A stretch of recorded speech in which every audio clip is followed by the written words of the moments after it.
excited to have everyone here today for this broadcaster roundtable. It's actually my first broadcaster roundtable, so I'm so excited to be here. We really just wanted to continue a lot of good vibes we were getting from International Women's Day yesterday. I think the broadcast had over 10,000 views. So many people joined in. So many different broadcasters came on to the show yesterday. So we wanted to continue it. I'm so happy to host this one. I have two other amazing women here with me today, and we're going to talk broadly about women in media, the unique challenges that we face, and maybe if we have any resources, and we're happy to take any questions in the comments at any time. There's already 304 people joining us. Awesome. If you want to leave any comments, please do. We'll throw them up on the screen. I see you, Peter. Thank you for joining. Thank you for the Appreciate You Award. So I'm going to bring in Klee and Marianne, and we have a few other people joining us. But we're just going to start with some introductions. So Marianne, would you like to go first and tell us a little about yourself for anyone watching that doesn't know you?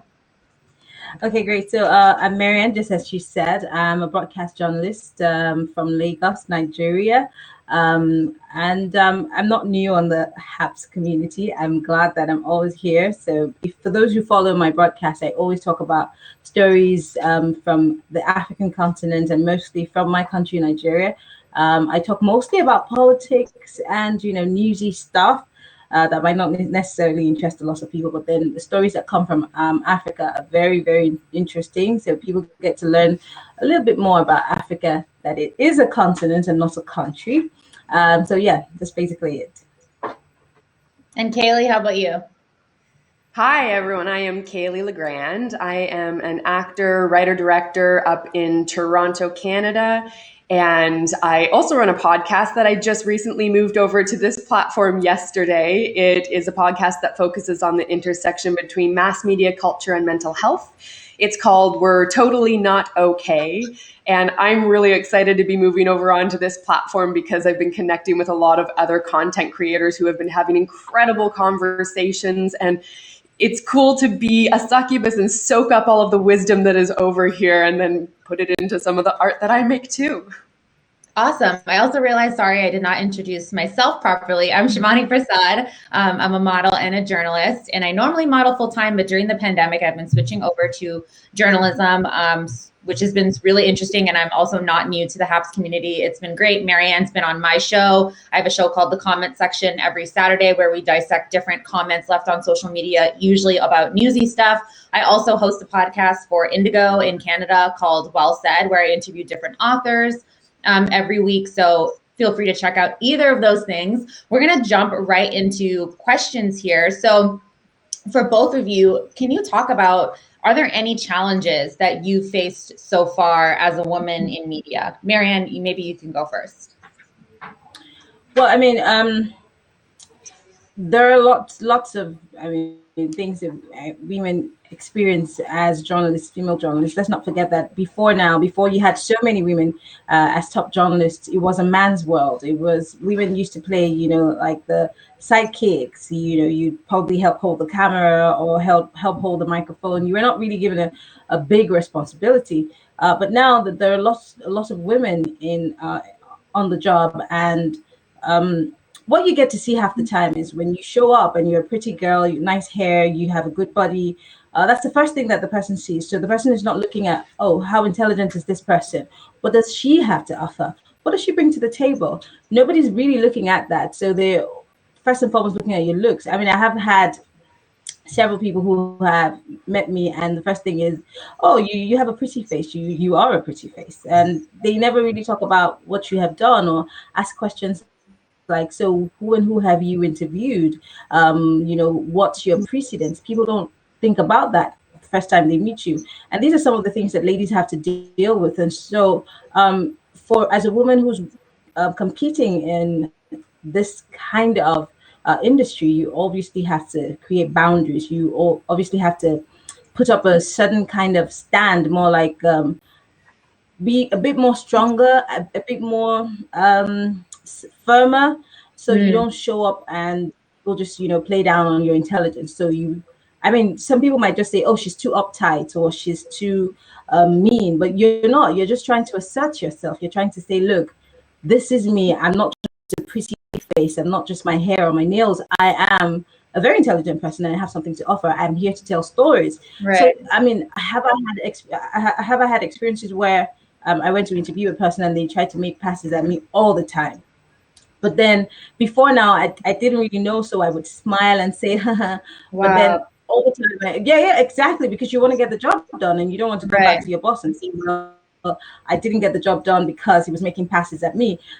Thank goodness that we have more laws now that protect women when you are being harassed sexually or you're abused sexually by whoever. Before then, they would say, oh, what did you wear? Oh, how did you smile back at him? Or what did you say? Right. So you really didn't have anybody to support you. But now we have a lot more men who understand that there are boundaries for women, no matter what job they're doing. Even if she were to be a female camera person and you do not think that it's a job that a woman should do, you would never even blot it out. You cannot say, oh, that's a man's job. You should. There is no job that's a man's job. We see female bricklayers. We see, I mean, so Right. women have had to fight off stereotyping on this job. I have had to sometimes be rude to people because I wanted to let them know that I'm here to do a job. Let me do that job, and then you can rate me according to what I have done and not because of Right. how I look. So I have had people I have had bosses who have said, unfortunately, well, you call the man and use your feminine side to get the job done, And I found that really, at first, I probably didn't think it was wrong. But then over time, I realized that this is just wrong. You shouldn't, put a woman in that position because whatever happens, Mhm. you can't say, you can't back her up because you're the one who put her there. You put her in that position to say, well, you're a woman, use your feminine, poise or whatever it is that you can do to get the job done. So now that we have better laws, now that we have better understanding as to what the woman can do, what she brings to the table, that she's not just about her face and her looks. People now have begun to understand that if they say something bad or they make a bad move, it could reflect badly on them or their organization. So they're very Right. careful around the women. There's And some, for me, and for me, I try as much as possible to just keep it official. If right. you are going to be rude to me or you're going to make passes at me, I will pack up and leave. I've gotten to that position where I can say, you know what? I don't need this interview. I don't need you. I can tell a story that could destroy you and could destroy your person. So you know what? It's either you're going to behave yourself and let me do this interview with you, or I will tell the story and you might not like it. Right. So there's some more accountability now, and we're getting a bit of our power back. The power dynamics are changing. Kaylee, what about you? I know that you have experience as an actor as well, and so I know that there's definitely sexism that occurs in that industry. So can you tell me what about any challenges that you faced specifically, being a woman as a journalist and as an actor? I have a plethora of examples, unfortunately, and I do think the system is changing, perhaps because of evolutionary terms, just looking at the way that structures do develop. Yes, the top of the hierarchy do still tend to be cis male white humans. And Yeah. that being said, my personal experience working with some of them has been fortunate circumstances that have been offered to me, and we're working with those sorts of individuals who are aware of the systemic oppressions and who are opening up opportunities for women in particular. But as far as challenges go, yeah, I think the most prominent examples that come to the forefront of my brain do reside in my territory as an actor. Yes, I have experienced them as well as a writer and as a filmmaker wearing several other hats. I think because the dynamic, the inequality that exists within that dichotomy is it's built in from almost a mythological approach that as storytellers we can recognize or most immediately recognize the archetypes of the Madonna or the Medusa. In a sense, we are either presented with roles as actresses to play the virginal pure role of what femininity can be in its purest innocence, or the Maleficent, the sadistic witch that can be immediately condemned to pure evil. Mm-hmm. I even just going out for auditions, in the initial onset of my acting career, saw many opportunities to go up for cheerleader number 3. And it's like, if that's going to be the stepping stones that I have to pull into my path as my way to build my way up on the ladder, you pick and choose your battles as you're going along. And it's always that interplay between, I guess, giving way to the flow of that which already exists while being able to challenge the system that already exists between that dichotomy of the Madonna and the witch, and being able to play within the nuances, at least particularly with acting right now. Those are the roles that I am interested in, because I want to challenge the stereotypes that we continually put out in the media that we're consuming. Now, as far as actual particular experiences go, I have been readily excused, particularly with writing, if I use my own name and present myself as a woman, but I have written under pen names. I have presented myself under names that are gender neutral or make me seem as if I am a cis male. And funnily enough, yeah, I do experience a different kind of privilege when they don't immediately recognize me as a woman. It sets up a prefix, right? Mm-hmm. So, and then as an actress as well, the challenges as far as the expectations that are laid out for you, I unfortunately can't get into too many details, because this is still, I believe, an ongoing case that was brought to, I don't even know what level of jurisdiction down in the States. I was part of a project as an actress that initially I signed on knowing that there would be partial implied sexuality and partial nudity, and that it was done in an artistic manner. And when those borders were starting to become blurred on set, I ended up being one of the only women who had a way out, had kind of a get out of jail card free, and I decided to walk off set, and I didn't want to continue with the project. The project itself has not been released, and I don't know if it will be because of the legal matters that have been tied up in it. But I personally have carried guilt from taking the opportunity for protecting myself without staying and finding, I guess, taking on the responsibility to try to provide that same opportunity for the rest of the women who are on set, who also had that same choice to make if they wanted to. But I think that there's at least personally, because I am a woman, I also face that challenge of, when I'm presented with opportunities to speak up, when and where to, I guess, express that power and impose upon others the almost making that decision for them, because it's everybody's choice as to how they want to play their cards, right? But yeah, mostly as an actress, I've seen a lot more, because it's so forefront as far as the stereotypes and the visual representations and how we, I guess, consume those ideas and connotations that we attach to femininity and womanhood. Yeah. I mean, I know I can definitely speak to, and Marianne, if you have to hop off, feel free to just let me know whenever you need to. I will.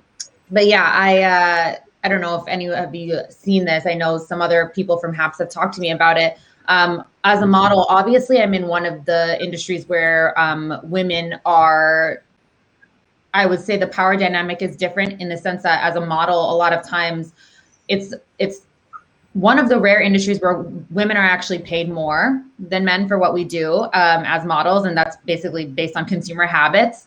But it also means sometimes that it can be that some women have more power, but in a lot of ways, because of like those societal expectations, even within that, kind of like what you were saying, Kaylee, it's like all these nuances, even within that, there's still so much that comes up that is just so unfair. And what I was tweeting about was that I could tell you what client this is, but I won't. And Kaylee, you'll definitely know, because it's a Canadian client. I was scheduled to do a shoot this week, and I went for the fitting, and they just obviously didn't like how I looked. And they told my agent that I had gained too much weight during the pandemic, so they're just not going to use me. And, obviously it's like, this is a pandemic. We're not working a lot right now. You want any job that you can get. And it wasn't something that I expected, because to be quite honest, in America, it's moving quite fast in this more accepted place. When it comes to body positivity or body neutrality, however you want to refer to it, we're not quite there yet in Canada, but I've never really had a client say that to me, or just be so straight up, I guess.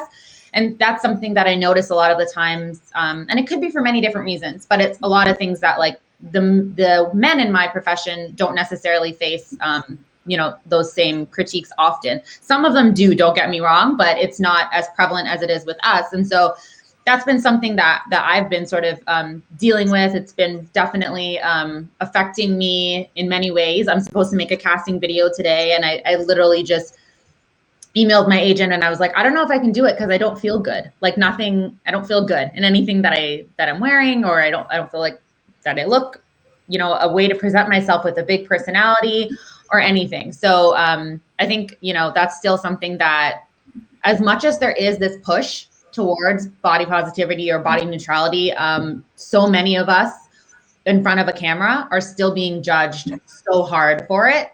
And, we know that that's something that in many ways men don't experience at the same scale that we do. So that's kind of my little note about that. Another thing that we wanted to speak about is, are there any resources that you know of, or do you have any sort of, like, I would say, I don't want to call them tips or hacks, but like maybe any advice? Like, I know, Marianne, you've said that you many of times have had to come off even a little bit rude to get your point across, or be a little bit more assertive. And we sometimes as women have to do that at the expense of being called bitchy, or, she's really uptight, like you said, or those kind of things. But I would ask you, Marianne, like, what advice do you have for women that are maybe being told those things right now? So I think one of the biggest things that is, or the most helpful things for me as a female journalist, and not just in, a place like America, or, saner climes where at least women have some form of rights and they're accorded some form of respect. I mean, don't get me wrong, women are beginning to get some kind of respect on the continent, but then you have to work 10 times harder to get that respect. Right. One of the things that have been really helpful for me is you have to know the job, because you see, I don't know how it works in other places, but, here, a lot more women want to jump in front of the camera because it looks really prestigious. It looks like it's a glamorous kind of job, but then they really don't consider the part that you have to work hard. You have to know your onion. You have to train yourself. You have to, literally continually up your game, because when it comes to you being able to deliver, that's when you're that's when you're judged the most. So what has really helped me is that I kind of, and this is not to blow my trumpet in any way, but I do my very best to know how to do this job. I try to be the best at whatever I do. If I'm given a challenge, if I'm given an opportunity, I make the best of it. I try as much as possible to deliver, because that's what speaks for you at the end of the day. But if you're an empty head, it's easier for these kind of people to prey on you. It's easier for you to be taken for a ride. So you must always try as much as possible to work. Again, like, I'm going to sound like a broken record.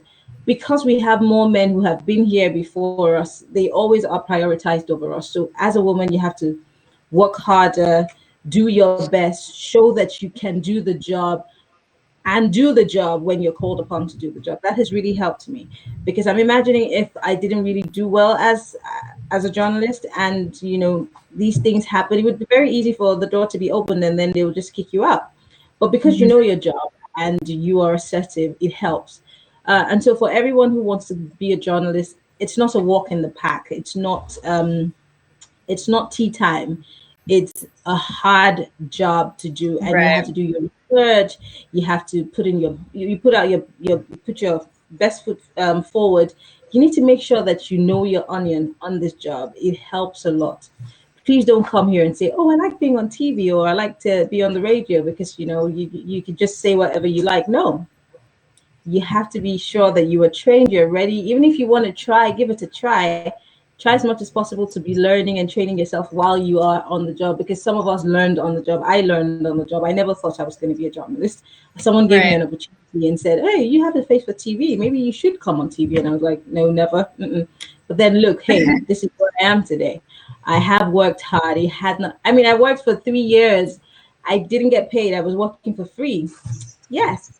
But it didn't stop me from, getting here today. So my advice to every woman is whatever it is you're doing, whether you're a nurse, you're a doctor, you're a fireman. I mean, I saw a guy here on the comment section saying he has met or he has worked with really amazing female firefighters. Whatever you are given an opportunity to do, please do it well. Make sure that you bring your best to it. That way you can be above board. Whatever anybody wants to say about you, they will say, but she's really good at what she does. But she asks the right questions, but she delivers. So that way you can get away with not murder, but almost anything. Like I said, I have had my fair share of harassment, people talking down on me, Mhm. saying, oh, she's just a woman. Why should you give her that job? Why should you take a man off the job and put a woman there? I've had to deal with all of that, but every time, it comes down to it, somebody always says, but she's really great at what she does. So give her a chance. So Right. that's all I can say. Do your job and do it well. Do it like your life depends on it, because someone's always watching and you never know who. Right. So does it seem like to you, Kaylee, do you have those similar sentiments where it's like we almost have to take our jobs a little more seriously? We almost have to prove ourselves more. We have to make sure that we know more, that we're always one up, that we're always 111% prepared, because we are going to be judged harder. I know I for sure can agree with that, and I feel that for sure. Do you feel the same, Kaylee? I absolutely have a tendency to lean into the 110% category, especially coming from a military family. My father has instilled in me a sense of rigidity and routine that demands, at least what I demand from myself, is perfection. And I think that does resonate on another level of the expectations that braid themselves in from societal pressures that women still face. And I absolutely agree with Marianne with what you're saying about doing the job. I think for me, as far as resources goes, personally, I try to recenter on doing the work, because it is so easy for those whose work is about presenting themselves physically, aesthetically, especially as a model, as an actress. Shivani, the first headshots that I ever had done with my first agent, I was told, very nonchalantly, you look really fat in these photos. They don't, and they were trying to be very nice about sharing that with me, because they're like, you're not fat. We're sitting here and looking at you in person, but your pictures make you look fat. And they just kept using the word fat. And I'm like, well, this is my introduction to the acting world. And how is this making me feel about myself? And it took me a long time, and I'm still developing tools to protect myself from the influences that pull me away from doing the work, from getting caught up in the mental chatter that can sometimes construe or cloud the clarity that I need to focus on creating my stories, my material. Yeah. And I think that can probably bleed out into any industry. We identify with our work, and there's a much larger conversation, I'm sure, about identity in and of itself. But when it comes Mhm. down to those finite interactions, when you believe you are putting your cards on the table in a matter of business. I've even had similar situations to what Marianne has talked about when it comes to getting a job and recognizing that you might not get the job if you don't comply to certain expectations that maybe men wouldn't have been proposed.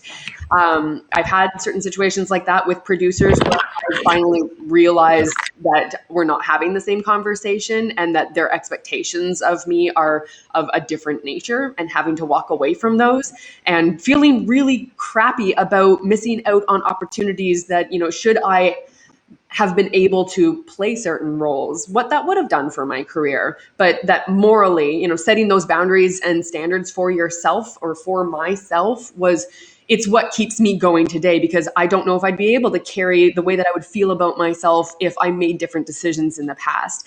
Another, I guess, tool that I keep in my tool belt is when it comes to those sorts of actions, rather than condemning them or holding them in contempt when it comes to the way that I even perceive them, if I choose to, if I run into them at a party, because I'm sure I will again. It's about letting go of that, I guess, forgiving in a sense, and separating yourself from that energy, because it's a choice that you can make whether or not you take that on, and recognizing that it's not yours. And not only recognizing that it's not yours and forgiving them, but taking that opportunity to be curious about the other person and wonder how they even came to have that kind of an understanding, or those connotations that they hold around what the relationship is, or what a woman should be in this industry, or to them in the business. I always find that it helps me take myself out of a place of judging the other and becoming more curious about the other, which in turn helps my art, because I think learning from them in that way helps me better understand the human condition, the human psyche. And in a way, maybe we can collectively grow together by choosing that route. Mm-hmm. I wonder, you're good, Marianne. I thought maybe you had to go on air. I know you have to go on air soon. Yeah. And I think there's a comment we got somewhere up here. I can't find it anymore because there've been so many comments, which has been great. But someone was saying that, just because a few men, decided and made the system this way, that it isn't, all men or something like that. And I just want to push back on, wait, I can find it. Oh, it's moving around so fast. Anyways, I just want to push back on the not all men narrative, because we of course know that it's not all men. We can say that for anything, right? You can say not all white people. You can say not all whatever. That's not the point. The point is that no matter what, you may not be the one perpetuating it, but you are most definitely the one benefiting from it. And even if you're not the person that perpetuates it, you're still benefiting from it. At the end of the day, you're still benefiting from that privilege. And so in all these situations that Marianne or Klee are talking about, the man that is receiving the privilege in that instance, he may not want it. He may be an ally. He may be, very open about the fact that he wants to create more opportunity, and he doesn't think that it's fair for women to, feel more pressure or have less privileges or be at a disadvantage. However, that doesn't mean that he's not getting that privilege and still receiving that privilege. And I think that's all we're, trying to say. We're not saying that, every man is horrible or evil or that they all deserve whatever. We're just trying to say that at the end of the day, we do have to accept that the privilege is there. Whether you agree with it or not, you're still benefiting from having that privilege. Am I making sense, Marianne? I know that you know what I mean. Yes, you are. Yes, you absolutely. Because, it's easy and I'm not saying that we're the men who were saying, not all of us do that. We all don't stereotype women, because I come from a background where I come from a culture in Africa where women are respected. Women are allowed to own property. Women are allowed to study whatever they want to study. Women are allowed to marry whoever they want to marry. Women are allowed to do whatever they want to do, as long as it's within reason, So when I, growing up, I had conversations with people, and I hear people say, well, I'm not allowed to have this, that, and that, or, oh, no matter what you achieve, some people say, where I come from, no matter what you achieve, if you're not married to a man, you're not accorded any form of respect. It comes to me as a surprise, because where I come from, I'm the first child. I have a brother. If I were to oversee anything in my, or there'd be a problem, or I had to do, my family needed somebody to sit over something, it would be me first. They'd come to me, except I said, well, I'm not available to do it. Then they'll give it to somebody else, which would be my brother. But my brother, at no point would my brother be overseeing my father's estate when I'm there and I'm the first girl. But there are a lot of people in my part of the country who also feel like that's obscene. That you can't, it can't happen. That's preposterous. It's it's against tradition. So in the 21st century, in 2021, we're still having to deal with things like that. But then there are a percentage of men who say, but we don't think like that. Our daughters go to school, they study whatever they want to study, where they are allowed to explore whatever, sexualities they want to. Yes, but that percentage of men they're just a tiny majority, very tiny. Yes, many more people are beginning to embrace the fact that women are the future, but we still get those pushbacks on a daily basis. I tell you what, every time somebody gets to know how old I am, they're like, why are you not married? Why are you single? You're what? You're 37, you're not married? I'm like, okay, why do you not talk about all of the achievements that I have had? Why are you not talking about all of the grounds that I've broken? Why are we talking about marriage? Why does it have to boil down to that? So there are still those deep-seated societal issues. There are still people who feel like, do you not know I'm a man? You shouldn't say that to me, or you shouldn't act that way to me. You're supposed to be beneath to me.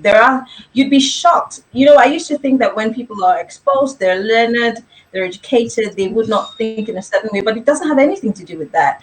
It's just that people are not informed. Yeah, people are not well informed to understand that a woman is also a human being just like you. She needs to be accorded the same respect that you have been accorded. She has the same rights as you do. So if she's working as hard as you are, she deserves the same amount of money that you're getting paid. So, I mean, I really don't know who came up with this whole idea, but women have to come from right under the men and begin to take their places. And I am one of those women who continually advocate that, look, we're all equal. If I put in the same hours, I do the same job, and sometimes I even do the job better than you, I should be considered for that partner position. I should be considered for that director position because I earned it. I worked hard, and this man didn't do anything. But because he's a guy, you just say, let's just give him because he's part of the old boys club. No, it stops now. Right. Yeah. And I think that it's also about highlighting those men as well, right? Like there are the men that are great allies, the men that are fighting for women, the men that do believe in equity and equality and respect. I think I want to highlight those men as well, because at the end of the day, they are going to be listened to more than we are. The data is there to prove that. There's absolutely no arguing that. We also have a comment from someone above. Maybe Klee, you might want to speak about it. It says, so what do men do? Refuse a promotion in solidarity of equal pay? Or would you like us to advocate for equal pay? I do the latter very strongly. It is not all our fault for the benefits we receive in the inequity. I want to change too. The future is female. So, and that's exactly it. So that's the kind of comment that I would like to highlight, right? There are a lot of men that feel that way. And I think it's really about what you do with the power that you have. You know that you have this power, you know that you have this privilege, you can use that to fight for women to have the same rights, the same equality, the same treatment that you do. Klee, what do you think about that? I think power is another great equivocation that we can make analogies with. I think money is another great analogy that we can understand the inequalities through.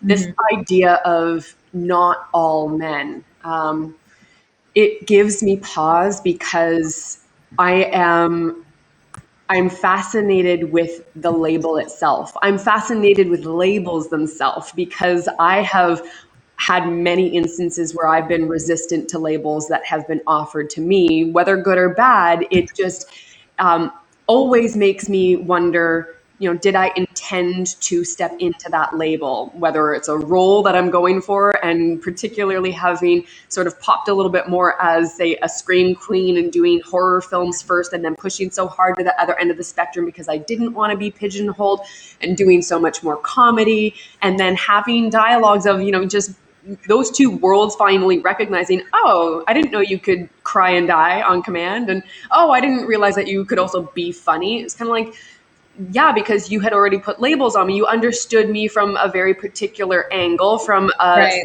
section of my work. Now, I think it comes down to labels themselves. I think it comes down to the idea of truth. And as journalists, especially, that's what we chase. As storytellers, that's what we chase. That's what we're looking to unfold, not just in our narratives, but for ourselves. And every interesting story to me is one that I can tell the filmmaker or the journalist is curious herself about trying to unearth a truth that she hasn't quite unteased herself, that it is a journey you're going through with her.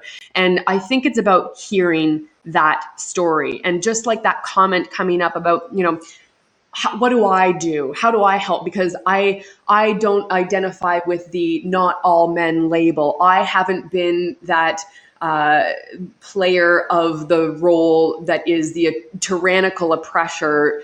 That's not me. I haven't played out that extreme of a character. Maybe we've all done things that we're not proud of, but to recognize these mega stories being broken now that are surfacing about incredible mistreatment. Of course, there are so many men that have not done that to women or to other men, for that matter, other human beings. I think the conversation about truth is a double-edged sword because it's not so cut and dry. It's if you want to narrow it down to the fact that we are labeling men and women, which is not the only two options of our gender representation and expression. Absolutely not. Yeah. But that still seems to be the easiest way we know how to talk about this sort of inequality.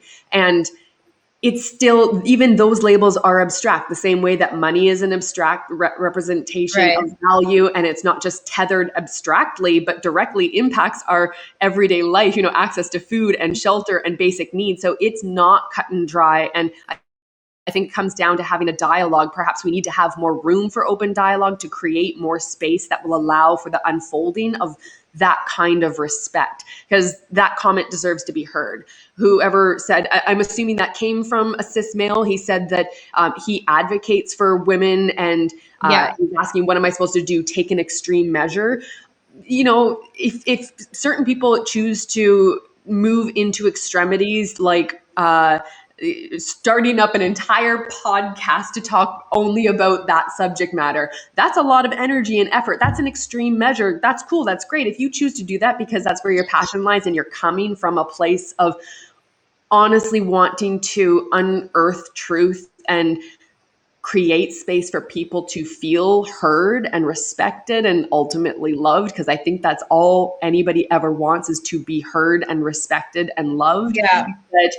That's what we can do. There is not one solution that somebody can do to help fix the entire system. It's about an equal give and take and just willing to keep putting one foot in front of the other.